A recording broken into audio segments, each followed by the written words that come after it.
Hello, everybody. Welcome back to Beer and Money. My name is Ryan Burklo, and on today's episode, we're going to continue the conversation in the protection area. I know it's not my favorite area either. It's boring. It's not fun to talk about those threats, but it's also the most overlooked part of our balance sheet. And if you're focusing on protecting your income, which we believe you should, because if your income gets cut by 20% or worse, gets cut fully, what does that do to lifestyle, goals, dreams, family, all of that stuff, right? So that's what we're talking about is protection of income. In the last episode, we spoke about life insurance. Today's episode, we're going to be talking more on the property and casualty insurance side of stuff. So that's your auto insurance, the home insurance, and umbrella insurance. Now, I used to be in that industry. These products tend to be commoditized, and the reason they're commoditized is they're not often talked about from the standpoint of, your insurance agent may not know what your net worth is. Matter of fact, when I was in that industry, that's just not how I was taught. It was more of discussing what bodily injury limits mean and explaining it to the client and, guiding them with the knowledge that I had. But one of the questions that never came out of my mouth is, well, tell me about the income that you make. Tell me about what your net worth is. Where are your assets? Tell me about your liabilities. We don't ask those kind of questions. I'd be curious for our listeners here, how many of your insurance agents are asking those types of questions? And those are the very things we're protecting, right? The home insurance protects the home, so that's an asset, but it also has liability insurance. Auto insurance is obviously protecting your car, but it's also protecting what if you were in a car accident, right? And you were at fault. So these are key ingredients to look at, and they're often overlooked because they're not fun to talk about. So let's dive right into today. So the best way, unfortunately, I know how to explain how these items work is really painting a worst case scenario picture. So I apologize about that up front, but it does explain it best in terms of like what's really at risk. So let's just take a second and let's just say you're in a car accident. Let's just pretend you're not at fault. It's the other person at fault, right? And in that car accident, you and your family are in the car. So let's just say there's 4 people in the vehicle, right? And you're all medically injured. Okay. So you all have, maybe we've got a broken wrist, maybe we've got some neck issues, right? We all have injuries. And let's just say each one of your injuries, for simplistic sake, is $100,000.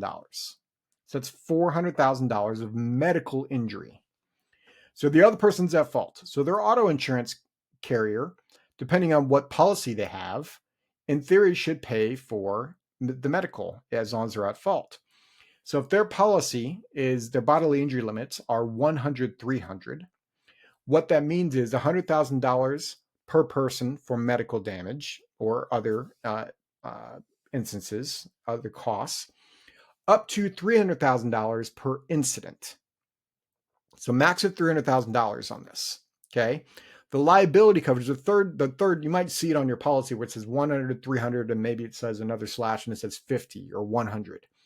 That last one is property damage. That's what covers the car that you hit or the building that you hit. It's the property that you hit. Okay.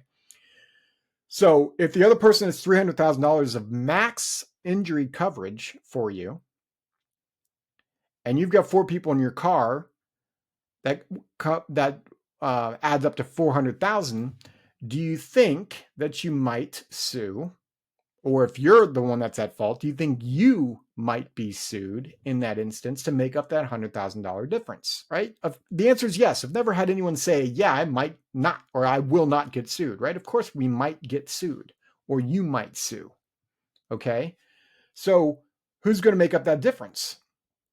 Okay, now let's take it a step further. So now let's think about it from the standpoint of if you're the one driving the car and you were not at fault, it was the other person's fault, and now you can't go to work for several months. Let's just say you missed 3 months of work. Would you sue for loss of income? Maybe, right? Would the other person might sue you if you were at fault? Yeah, I think so too. So we have an issue here, right? There's medical damage. Then there might be, if we are missing work, well, now we can sue for loss of income for that standpoint. So what often is overlooked in our auto home insurance policies is what's called an umbrella insurance policy. And what an umbrella insurance policy is, it's a third-party liability policy that goes above and beyond your current insurance liability limits. So going back to my 100, 300 bodily injury limits on the auto insurance, if we have an umbrella policy over top of it, and most umbrella policies are sold in $1 million increments in terms of $1 million of protection. So if you have a $1 million umbrella policy and you have that 100, 300 coverage, now it's a max of 1 million plus the 300,000 on the auto. So you have 1.3 million of coverage. $1.3 million of coverage is a lot better coverage in the instance of any kind of lawsuits. And yes, I realize I'm painting a picture that highly unlikely to occur, but it can occur. And my question to you is, if it were to occur in the unlikely event, is your income going to get attacked? Are your assets going to get attacked to make up for that lawsuit? Okay, certain states, they can come after your income.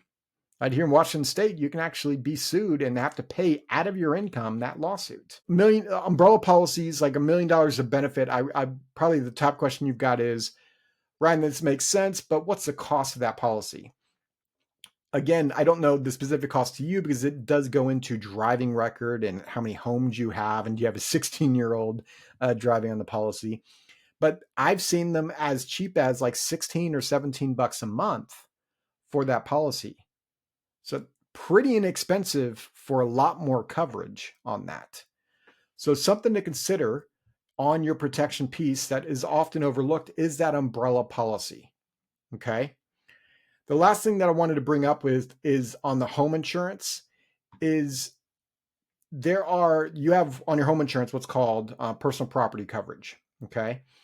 And my question to you is, do you have any high value items where if they were stolen or there was a fire and, they melted or what have you, do you have any high value items that would be quite devastating to lose? Like a common one might be a wedding ring, maybe some fine artwork. Inside of many home insurance policies, they only cover up to a max, of $2,000, for example, of these high value types items. And so something to consider is if you do have those high value items, you might want to schedule that item on your home insurance policy. Like for instance, my wife has a wedding ring. We've scheduled that wedding ring on our home insurance policy so that if she lost it, it was stolen, or something else occurred, we're going to get the value back for that wedding ring. Okay, so that's one piece to consider on your home insurance policy. The second piece is the last thing you want. I mean, God forbid, there is a fire and your home burns down to the ground.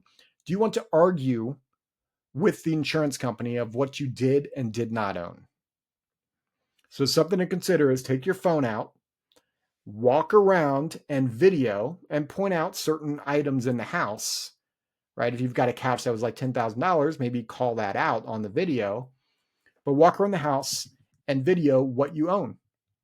That way, if something were to happen, and that saves up into the cloud, when something were to happen, you can actually just give the insurance company the video.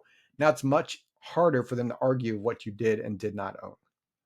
Again, each insurance company policies are slightly different, but it's just something for you to check on your own auto and home insurance. That's it. That's all I've got for today. Again, this is about protecting your income because it's your most valuable financial resource and always will be. I hope this episode was valuable for you. Have a good one.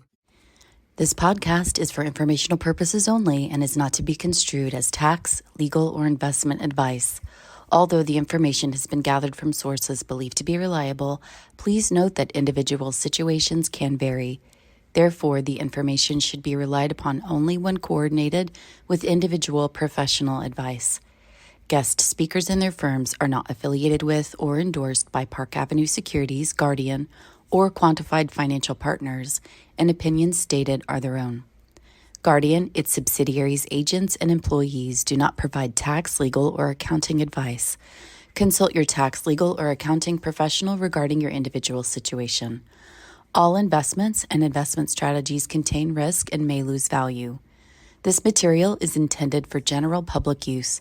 By providing this content, Park Avenue Securities LLC is not undertaking to provide investment advice or a recommendation for any specific individual or situation, or to otherwise act in a fiduciary capacity. Please contact a financial representative for guidance and information that is specific to your individual situation. Ryan and Alex are registered representatives and financial advisors of Park Avenue Securities LLC, OSJ 200 Market Street, Suite 1850, Portland, Oregon 97201. Phone number 503-221-1226.